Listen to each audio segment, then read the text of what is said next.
Can I just pivot really quickly to another question about, you brought up health, Harris.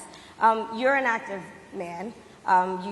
We see you golfing all the time. But if you win, you'll still be president at 82, which is older than Biden is right now. But not mentally. Look, mentally. Here's the question. He's shot.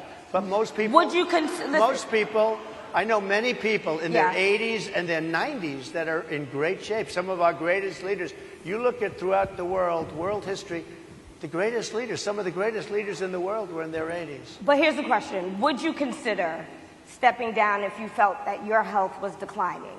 Or would you? Oh, absolutely. And who would make, I think I'd know. How would you make that decision? I think I'd know. Look, if I came onto a stage like this and I got treated so rudely as this woman treated me. Oh, my goodness. And I'm fine with it because she was very rude, sir. Very rude. That was that wasn't a question. She didn't ask me a question. She gave a statement. That wasn't a question. I repeated your statement, sir, actually. You said you would. You would Oh, make absolutely. That decision if I to step thought down. that I was failing in some way, I want people to be sharp. I'll go a step further. I want anybody running for president to take an aptitude test, to take a cognitive test. I think it's a great idea. And I took 2 of them, and I aced them. Well, I took 2 of them. But let me ask you. I would like to have people running for president, and I don't mean because they're 75 or 85.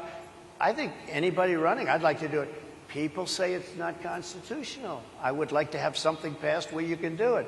I think we should know. I mean, I've watched what's happened in the last couple of years under this gentleman, and our country is a mess. We have inflation. We have the millions of people falling in. We have Afghanistan, which was the worst, most embarrassing moment in the history of our country.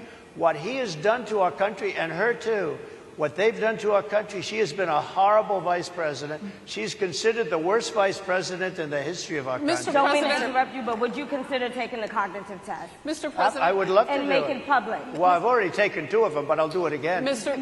President, how do you intend to... I suggested, Harris, that let's take one. I said, Joe and I will go and take a cognitive test. Now, I'd do it with her, too. I would do it with her also. You know what? She failed her law exam. She didn't pass her law exam, so maybe she wouldn't pass the cognitive test. Mr. President, are you saying she wouldn't pass? Just to be clear, I'm just giving you the facts. To be clear, you don't think Harris? How do you intend? She didn't pass her bar exam, and she didn't think she would pass it, and she didn't think she was going to ever pass it. And I don't know what happened. Maybe she passed it. She did pass it. There's a man over here. I think he must work.